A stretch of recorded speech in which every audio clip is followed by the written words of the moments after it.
আমাদের যে বিজয় হয়েছে, তারপরে তারা আমাদের সাথে সৌজন্য সাক্ষাৎ করছেন এবং সকলে হয়তো অনেকে ফুল নিয়ে আসছেন।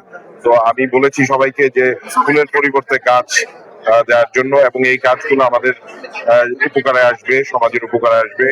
এবং আপনারা জানেন যে আমাদের মাননীয় প্রধানমন্ত্রী যে পরিবর্তনের অঙ্গীকার করেছিলেন, সেই পরিবর্তন ইতিমধ্যে আপনারা লক্ষ্য করছেন যে বিভিন্ন জায়গায় সেই পরিবর্তনগুলো আসছে। এবং আমরা উনি ৫ কোটি গাছ প্রতি বছর বাংলাদেশে লাগাবেন এবং ২৫ কোটি গাছ আমরা লাগাবো বলে বিএনপি অঙ্গীকার করেছে, আমাদের মাননীয় প্রধানমন্ত্রী অঙ্গীকার করেছে। সেই লক্ষ্যে আমরা কাজ করছি।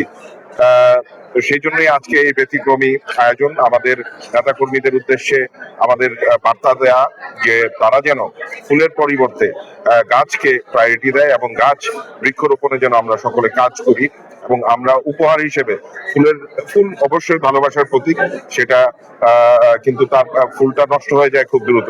তো তার পরিবর্তে যদি গাছ হয়, গাছটা আমাদের কাজে লাগে, আমাদের সমাজের কাজে লাগে, আমাদের পরিবেশের জন্য এটা অত্যন্ত জরুরি।